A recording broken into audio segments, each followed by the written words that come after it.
They say the last thing to go before you die is your hearing. I never believed it. I thought it was just something doctors told grieving families to make them feel better, to make them think their loved ones weren't truly gone yet. But as I lay there in the dark, unable to open my eyes, unable to lift a finger, unable to even draw a breath on my own, I realized it was true. I could hear everything. I could hear the rhythmic, mechanical whoosh and click of the ventilator pushing air into my paralyzed lungs. I could hear the steady, indifferent beep of the heart monitor that proved I was still technically alive. And, most terrifying of all, I could hear him. My husband, Darius. He was sitting right next to my bed. I could smell him, the expensive leather of his watch strap, the faint scent of the scotch he drank when he was celebrating, and the cloying sweetness of the cologne I had bought him for our anniversary. He was crying. Or at least, he was making the sounds of a man who was crying. He was sniffing loudly, his breath hitching in a performance that would have won him an Oscar if there were an audience. But there was no audience, just me, and he thought I was already gone. "Oh, Elara," he whispered, his voice thick with fake emotion. "Why did you have to go and do this? Why did you have to be so careless?" I felt his hand take mine. His skin was warm, his grip firm. To anyone walking by the room, it would look like a heartbreaking scene, a devoted husband holding the hand of his dying wife. But then, the tone changed. The sobbing stopped abruptly, like a switch had been flipped. He leaned in closer, his lips brushing against my ear. His voice dropped to a whisper, but it wasn't a whisper of love. It was a whisper of pure, unadulterated malice. "You really are a fighter, aren't you, darling? The doctor said that dose of neurotoxin should have stopped your heart in 10 minutes, but here you are, 3 days later, clinging to life like a stubborn weed. It's actually quite annoying." I tried to scream, I tried to thrash, I tried to open my eyes and glare at him with all the fury burning in my soul. But nothing happened. My body was a prison. I was trapped in what the doctors call locked-in syndrome, though Darius didn't know that yet. He thought I was in a vegetative state, brain-dead, a husk waiting to be discarded. He didn't know that I was fully conscious, fully aware, and screaming silently in the darkness of my own mind. The door to the hospital room opened with a soft click. The click of high heels on the linoleum floor followed. I knew those footsteps. Rapid, confident, aggressive. It was Isabella, my best friend, my business partner, the woman I had trusted with my life, my secrets, and my company. "Is the nurse gone?" Isabella asked, her voice sharp and impatient. Darius let go of my hand. "Yes, she's on break. We have 10 minutes. Did you bring the papers?" "I have them," Isabella said. I heard the rustle of paper, the sound of a briefcase snapping open. "But Darius, are you sure about this? The doctor said her brain activity is minimal, but what if she can hear us?" Darius laughed. It was a low, cruel sound that made my blood run cold. "Don't be ridiculous, Bella. Look at her. She's a vegetable. The lights are on, but nobody's home. Besides, even if she could hear us, what is she going to do? She can't move. She can't speak. She can't even blink. She is the perfect witness to her own destruction." I felt a wave of nausea wash over me, but I couldn't vomit. I was trapped in a nightmare. How did it come to this? My mind raced back to the night of the incident. It was supposed to be a celebration, the launch of the Vance Foundation's new Clean Water initiative. I was the face of the foundation, the heiress to the Vance fortune, but I had worked my whole life to be more than just a name. I wanted to change the world. Darius had been by my side, the supportive, charming husband who handled the finances while I handled the vision. We were the power couple of the year, or so I thought. That night, we were at our penthouse. Darius had poured me a drink, a rare vintage wine he said he had been saving for a special occasion. I remember the taste, rich, fruity, with a strange, bitter aftertaste that he quickly dismissed as the tannins. I drank it. I drank the whole glass because I trusted him. 10 minutes later, my hands started to tingle. Then my legs went numb. I tried to stand up, but I collapsed onto the Persian rug. I looked up at him, confused, scared, reaching out for help, and he just stood there. He stood there swirling his own glass of wine, watching me fall with a look of bored detachment. Then he smiled. That was the last thing I saw before the darkness took me. Now, back in the hospital room, I felt the edge of a paper being slid under my paralyzed hand, the hand that Darius had been holding. "This is the revised power of attorney," Isabella said, "and the transfer of deed for the Hamptons estate, and, most importantly, the DNR order. Do not resuscitate." They were planning to kill me. Not with a weapon, but with a signature. My signature. Or rather, a signature that Darius would force my limp hand to make, or simply forge once he had control. "We need to do this fast," Darius said. "The board is getting antsy. If she stays on life support too long, questions will be asked. Her father's lawyers are already sniffing around. We need to pull the plug by Friday." Friday. Today was Tuesday. I had 3 days. 3 days to live. 3 days to find a way to break out of this glass coffin before they murdered me legally.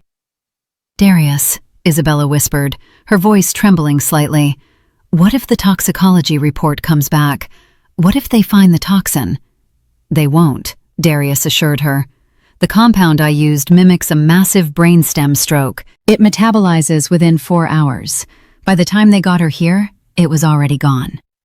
To the world, poor Alara Vance just had a tragic aneurysm. "It's clean, Bella. We won. All we have to do is wait for her heart to stop." He leaned over me again. I could feel his breath on my face. "You hear that, Alara? You're going to die, and I'm going to be the grieving widower who inherits billions. I'm going to turn your charity foundation into a private slush fund. I'm going to buy the island we talked about. And I'm going to do it all with Isabella. We've been planning this for 2 years. 2 years. Every kiss, every I love you, every moment of support. It was all a lie. A long, calculated con to get me to this moment. Rage is a powerful thing. It is stronger than fear, stronger than despair. As Darius laughed softly, a spark ignited in the darkness of my mind. I focused everything, every ounce of will I had, on my right hand. Just one finger.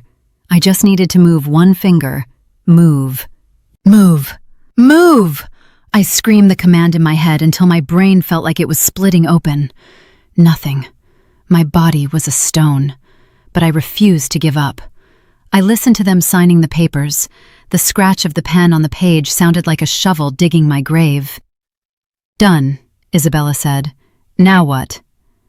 "Now we play the part," Darius said. "You go back to the office, cry a little to the staff, tell them it doesn't look good.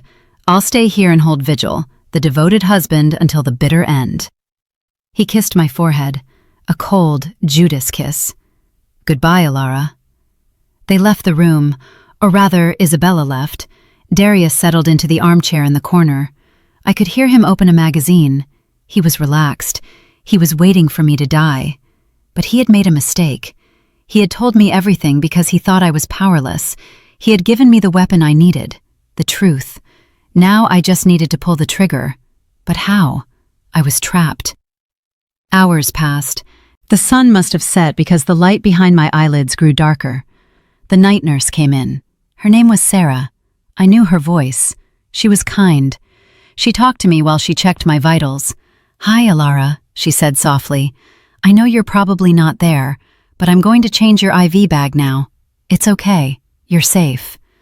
I wanted to scream, "I am here! Help me! Check my eyes!" But I couldn't. She bustled around the room, adjusting machines. Then she did something unexpected.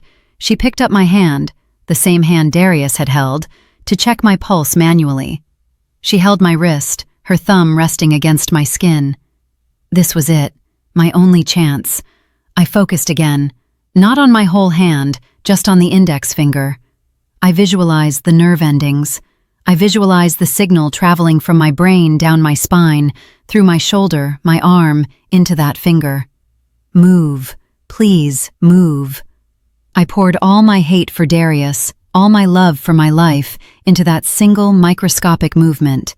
And then, I felt it. A twitch. A tiny, almost imperceptible spasm in my index finger. It brushed against Sarah's palm. She froze. She didn't pull away. She stood perfectly still, holding my hand. Did you just do that?" she whispered. I did it again. Twitch, twitch. 2 distinct movements. Sarah gasped. She dropped my hand and stepped back. Her breathing quickened. She grabbed her penlight. She leaned over me and peeled back my eyelid. The light was blinding, painful, but I didn't care. "Look at me, Alara," she commanded. "If you can hear me, try to look down. Try to move your eye." I couldn't move my eye. The paralysis was too deep, but the finger was the crack in the wall. I focused on my finger again. Twitch. Sarah saw it. She saw it clearly this time. "Oh my God," she whispered. "You're locked in." She scrambled for the call button, but then she stopped. She looked at the empty chair where Darius had been sitting earlier. He had stepped out to take a call. She seemed to realize something.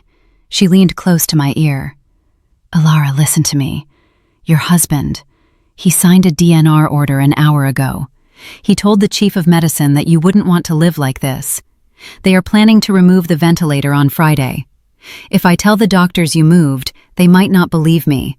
Or worse, if your husband finds out you're conscious before we can prove it, he might speed things up." She was smart. She knew something was wrong. She had seen his fake grief. "Twitch if you understand," she whispered. I twitched. One solid movement. "Okay," Sarah said, her voice shaking but determined. "We have to be very, very careful. I can't put this in your chart yet. If he sees it, you're dead. We need to get you functional enough to communicate before Friday. We have 3 days to wake up your body. It's going to hurt. It's going to be the hardest thing you've ever done, but you have to fight." Just then, the door handle turned. Darius was coming back. Sarah immediately straightened up, smoothing my sheets. She put on her professional mask. "Just checking her vitals, Mr. Vance," she said as Darius walked in. "Everything is stable." "Stable?" Darius asked, sounding disappointed. "No change? No deterioration?" "No, sir," Sarah said, walking to the door. "She is holding on." She glanced back at me for a split second, a silent promise. "I'll be back." Darius walked over to the bed. He looked down at me with a scowl. "Why won't you just die?" he muttered. He reached out and pinched my arm, hard. It hurt. It burned. But I didn't flinch. I couldn't flinch. "Good," he whispered, still a vegetable. That night was the beginning of the war. A silent, invisible war fought inside a hospital room. Darius slept in the chair, snoring softly. But I didn't sleep. I worked. I spent every second, every minute focusing on my body. Sarah came back every few hours. Under the guise of checking my catheters or adjusting the sheets, she would massage my muscles, whispering encouragement. "Try to move your toe. Try to flare your nostril. Try to blink." It was exhausting. It felt like trying to lift a car with my mind. But the fear of Friday, the fear of Darius winning, gave me strength I didn't know I had. By Wednesday morning, I could twitch my right toe. By Wednesday afternoon, I could flutter my eyelids. But I only did it when Sarah was there. When Darius was in the room, I was a stone. I listened to him on the phone. I heard him talking to his lawyers. I heard him ordering a new Ferrari. I heard him laughing with Isabella about how they would redecorate my house. Every word was fuel. Every insult was energy. But on Thursday evening, something happened that nearly destroyed everything. Isabella came to visit again. She was drunk. She stumbled into the room, smelling of vodka and expensive perfume. Darius wasn't there. He had gone to the cafeteria. Isabella stood over me, swaying. "You always had everything, didn't you, Alara?" she slurred. "The money, the looks, the perfect husband. It wasn't fair. I was smarter than you. I worked harder than you. But you were the Vance heiress. Well, look at us now." She leaned down, her face twisted with jealousy and hate. "You know what the best part is? Darius doesn't even love me. I know that. He loves the money. But I don't care, because I took him from you. I won." She reached out and grabbed my face, digging her nails into my cheeks. "You think you're so special? You're nothing. You're just a corpse that hasn't started rotting yet." Pain shot through my face, and in a moment of pure, reflexive anger, my eyes snapped open. Not just a flutter, wide open. I stared directly at her. Isabella froze. Her jaw dropped. She stumbled back, knocking over a tray of instruments. The crash was deafening. "You," she gasped. "You're looking at me." I tried to close them, to go back to playing dead, but the adrenaline had broken the paralysis in my eyelids. I blinked. Once. Twice. Isabella screamed. A high, piercing shriek of terror. "Darius! Darius, get in here! She's awake! She's awake!" I heard running footsteps in the hall. My heart hammered against my ribs like a trapped bird. This was it. The game was up. If Darius knew I was conscious, he wouldn't wait for Friday. He would kill me tonight. He would find a way. A pillow over the face, a pinched tube, a syringe of air. I had to close my eyes. I had to. But they wouldn't close. The muscles were spasming. Darius burst into the room, his eyes wide. "What happened? What's wrong?" "She looked at me!" Isabella screamed, pointing a shaking finger at my face. "She opened her eyes!" "She stared right at me, Darius. She knows!" Darius rushed to the bed. He grabbed my face, forcing me to look at him. My eyes were wide, staring, panicked. He peered into my pupils. He pulled out a penlight and flashed it in my eyes. I tried not to react. I tried to stare past him, to look vacant, empty. But I was terrified. He was looking for the spark. He was looking for the soul. He stared at me for a long, agonizing minute. Then, slowly, a smile spread across his face. A smile that was more terrifying than his anger. "She's not looking at you, Bella," he said softly. "Look. Her pupils aren't dilating properly. It's a reflex, a brainstem spasm. It happens before the end. The body trying to reboot a failed system." He laughed, patting my cheek. "She's not in there. It's just the ghost in the machine." Isabella was still shaking. "Are you sure? It looked so real. She looked hateful." "It's guilt, Bella," Darius said soothingly. "You're projecting. She's gone. Tomorrow we pull the plug, and this will all be a bad dream." He reached out and manually closed my eyelids with his thumb. "Close your eyes, sweetie," he whispered. "Sleep." He believed his own lie because he wanted to. He was too arrogant to believe I could survive his perfect murder. But he was wrong. I wasn't just in there. I was plotting. And tomorrow, when they tried to pull the plug, they were going to find out that the ghost in the machine had teeth. The darkness behind my eyelids was not peaceful. It was a cage.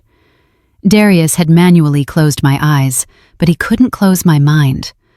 I lay there in the suffocating silence of the night, listening to the rhythm of his breathing from the armchair. He slept the deep, untroubled sleep of a man who believes he has won, while I lay awake, fighting a war against my own biology.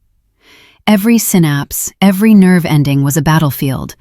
I focused on my breathing, trying to sync it with the ventilator, trying to regain even the slightest control over my diaphragm. I visualized the neurotoxin as a black sludge in my veins and imagined my blood scrubbing it away, inch by inch. It was exhausting, terrifying work, but the image of Isabella's face, her smug, triumphant sneer, kept me going. I would not die. I would not let them win. Sometime around 3 a.m., the door opened silently. It was Sarah. She didn't turn on the lights. She moved by the glow of the monitors, a shadow in the room. She checked Darius, ensuring he was asleep, then moved quickly to my side. "Alara," she whispered, her mouth practically touching my ear. "I know you're in there. I saw the look you gave that woman. If you can hear me, I need you to do something. I need you to blink, just once." I focused all my energy. It felt like lifting a mountain. My eyelid trembled, fought against the paralysis, and then, slowly, deliberately, it opened and closed. Sarah let out a shaky breath. "Okay," she whispered. "Okay, we have a chance, but we have to move fast. I checked your chart. The order to withdraw life support is scheduled for 10 a.m. tomorrow." Darius moved it up. He claims he wants to donate your organs, which is a lie because he knows the toxin would ruin them. He just wants you gone." She paused, looking at the door, then reached into her pocket and pulled out a syringe. It wasn't a standard hospital syringe. It was filled with a clear, viscous liquid. "Listen to me closely, Alara. I can't stop them from pulling the plug. If I try, Darius will fire me, and security will throw me out. Then you'll be alone with him. We have to beat him at his own game. This syringe contains a compound called tetrodotoxin, mixed with a paralytic reverser. It's dangerous. It's insane, but it's the only way. It will slow your heart rate down to almost nothing. It will drop your body temperature. To any doctor, and certainly to Darius, you will appear dead. Your heart monitor will flatline. They will declare you dead. They will move you to the morgue. And once you are there, away from Darius, away from Isabella, I will be waiting with the adrenaline shot to bring you back. It's a gamble, Ilara. If I get the dosage wrong, I could kill you for real. If they decide to do an autopsy immediately, we're caught. But if we do nothing, you die at 10 a.m. Do you trust me? Blink once for yes." I didn't hesitate. I blinked. I didn't know this woman a week ago, but in this hell, she was my only angel. Sarah nodded, tears welling in her eyes. "You are the bravest woman I've ever met," she whispered. She injected the liquid into my IV port. It felt like ice water flooding my veins, cold, heavy, numbing. "I'll see you on the other side," she said, and then she vanished into the hallway. The next few hours were a blur of cold terror. I could feel the drug taking effect. My thoughts became slower, heavier.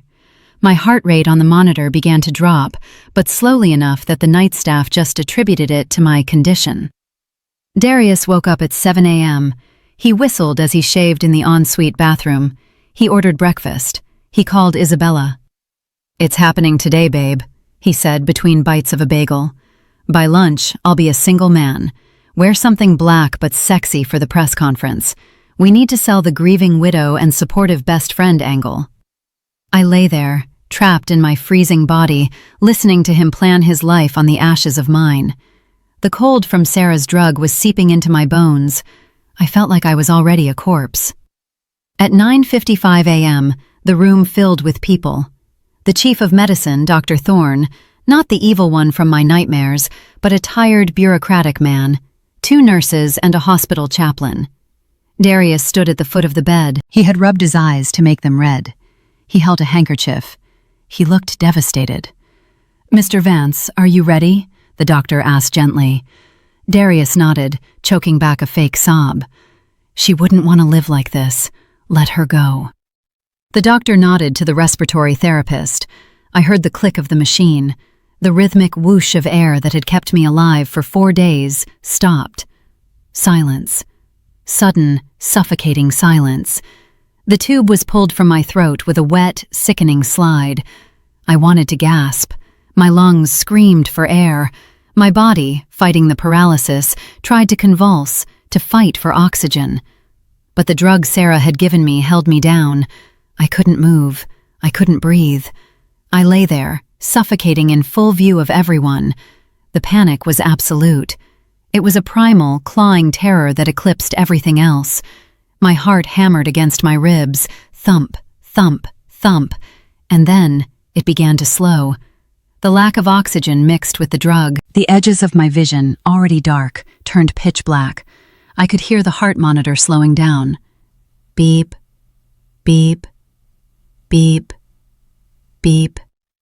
"It's almost over," I heard Darius whisper. "Just let go, Alara. Just die." I hated him. I hated him so much that the hate became the only thing tethering me to existence. The beeping stopped. A long, continuous tone filled the room. Flatline. I was dead. Or so they thought. I could still hear them, but it sounded like they were underwater. "Time of death? 10:04 a.m., the doctor announced. "I'm so sorry for your loss, Mr. Vance." I heard Darius exhale, a long, shuddering breath of relief. "Thank you, doctor. Can I have a moment alone with her?" "Of course." The room cleared. I was floating in a void, untethered, cold, but I was still there. I felt a hand on my cheek. Darius. He leaned in close. "You put up a hell of a fight, Alara," he whispered, "but nobody beats the house. Enjoy hell." He patted my cheek, grabbed his phone, and walked out. I heard him whistling in the hallway. Then came the darkness. True darkness. I was lifted, moved. I felt the zip of a body bag closing over my face. The sound was deafening. Zip! I was trapped in a plastic sack, suffocating, my heart barely beating, my body temperature plummeting. I was loaded onto a gurney.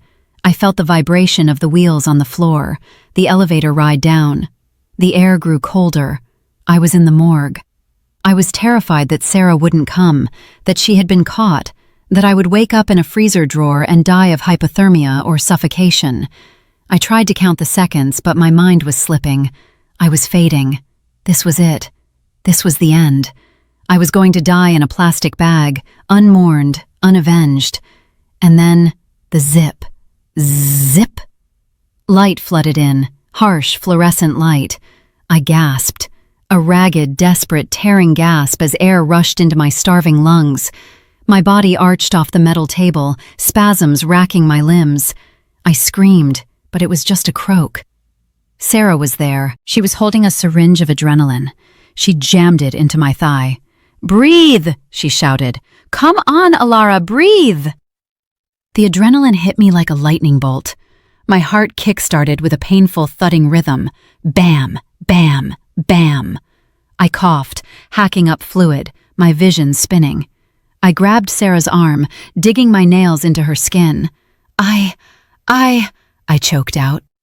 "You're alive," Sarah sobbed, pulling me into a sitting position. "You're alive! We did it!" "But we're not safe. Darius ordered a fast-track cremation. The funeral home is coming in an hour. We have to get you out of here." I looked around. I was in the morgue. Stainless steel drawers, the smell of formaldehyde.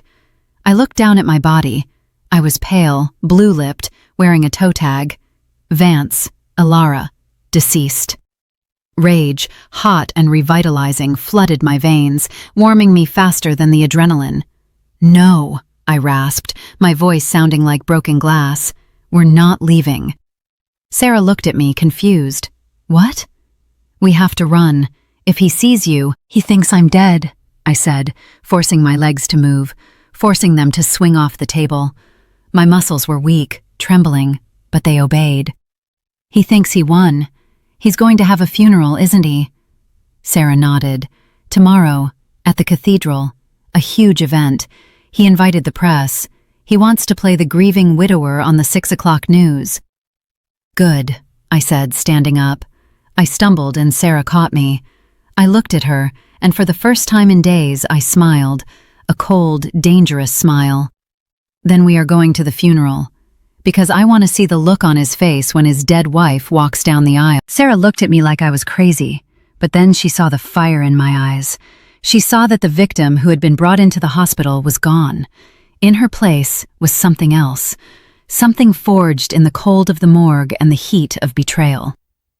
"Okay," Sarah said, "but you can't walk in there like this. You need to recover. We have 24 hours. I have a safe house. My brother's apartment is empty. We can go there." We snuck out of the hospital through the loading dock. I was hidden under a pile of laundry in a cart. It was humiliating, terrifying, and necessary. We got to the apartment. I spent the next 20 hours doing two things: eating to regain my strength and planning. I watched the news.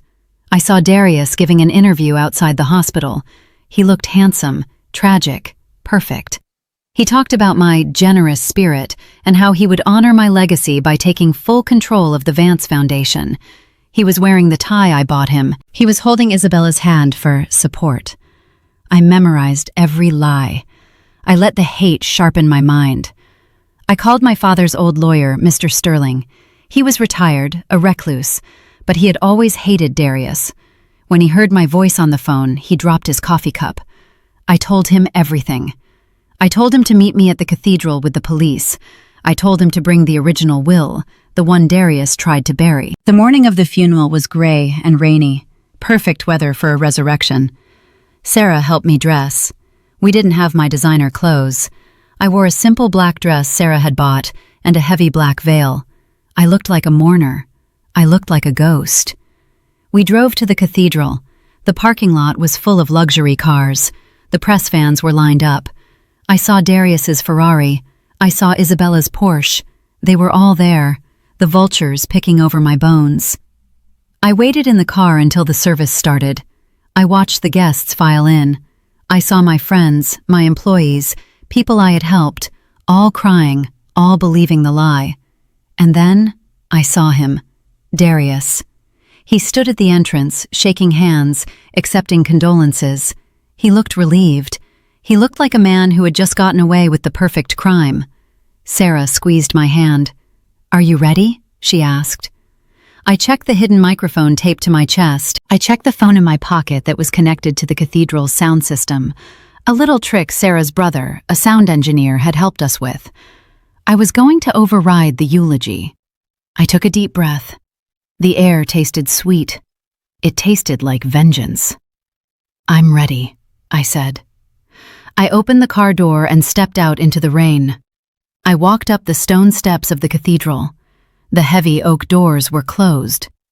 Inside, I could hear the organ playing. I pushed the doors open. They groaned, a heavy, ominous sound that echoed through the silent church.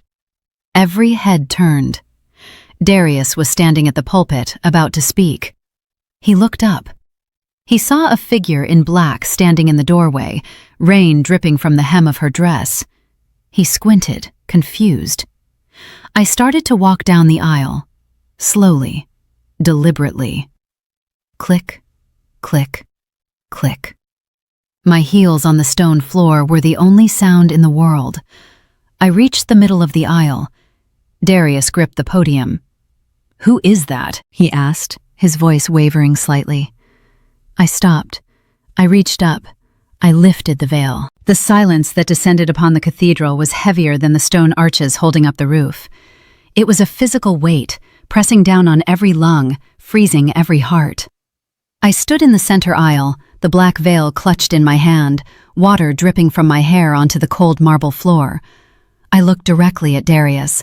His face, which just moments ago had been composed in a mask of tragic grief, had gone the color of old ash.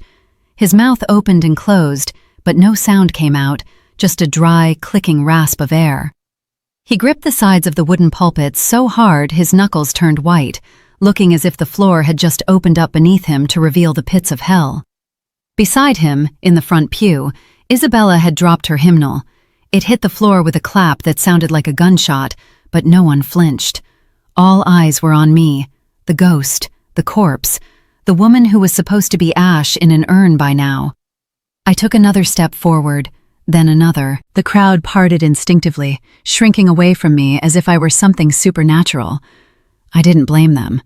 I was pale, gaunt, my eyes burning with a feverish intensity that belonged to the dead. I reached the steps of the altar. I climbed them, my legs shaking with exhaustion but fueled by pure, unadulterated hate. I stood next to Darius. I could smell the fear coming off him. It smelled sour, like spoiled milk. He stumbled back, knocking over a vase of white lilies. Water and flowers spilled across the altar, ruining his perfect stage. "Ilara?" he whispered, his voice trembling so violently the microphone barely picked it up. No, it's not possible. I saw the body. I saw the flat line. I leaned into the microphone, my voice scraping against the silence like a rusty blade. "You saw what you wanted to see, Darius. You saw a problem solved. You saw a bank account unlocked. But you didn't look close enough. You never did. You were too busy counting my money to count my pulse." A gasp rippled through the congregation. I turned to face them. Hundreds of people, the city's elite, the press, my friends. I looked at them all. "I am not a ghost," I announced, my voice gaining strength with every word. "And I am not a tragedy. I am a murder victim who refused to die." Darius seemed to snap out of his trance. The survival instinct of a cornered rat kicked in. He lunged for the microphone, trying to wrestle it away from me. "She's sick," he shouted, his voice cracking. "She's having a psychotic break.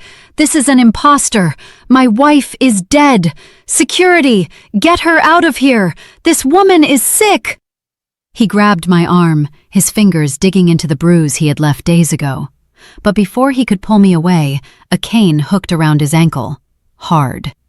Darius tripped, sprawling onto the altar floor. Mr. Sterling, my father's ancient lawyer, had stepped out from the shadows of the choir stall.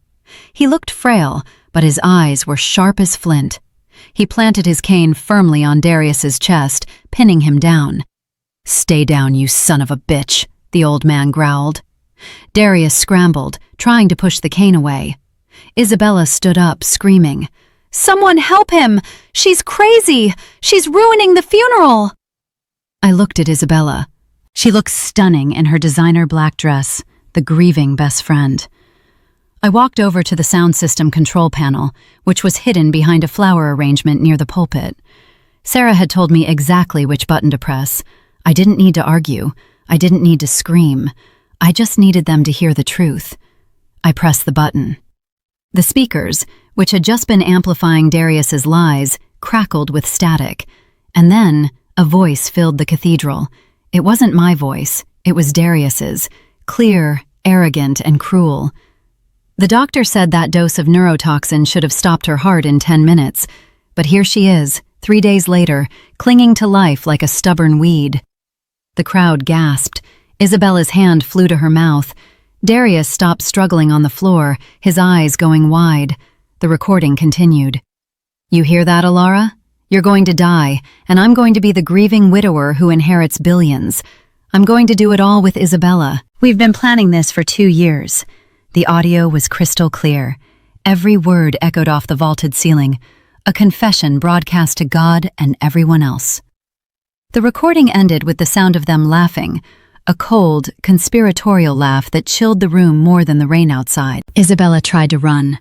She scrambled over the pew, pushing past a senator's wife, heading for the side exit. But the doors opened before she could reach them. Not the heavy oak doors, but the side doors. Police officers flooded in, uniformed officers, detectives, and at the front, the police chief himself, who had been a friend of my father. He looked furious. He pointed at Isabella. "Detain her!" 2 officers grabbed Isabella. She screamed, kicking and scratching, her mask of elegance shattering completely. "It wasn't me! It was him! He made me do it! He poisoned the wine! I just wanted the house!" Darius tried to stand up, but Mr. Sterling pressed the cane harder into his sternum. The police reached the altar.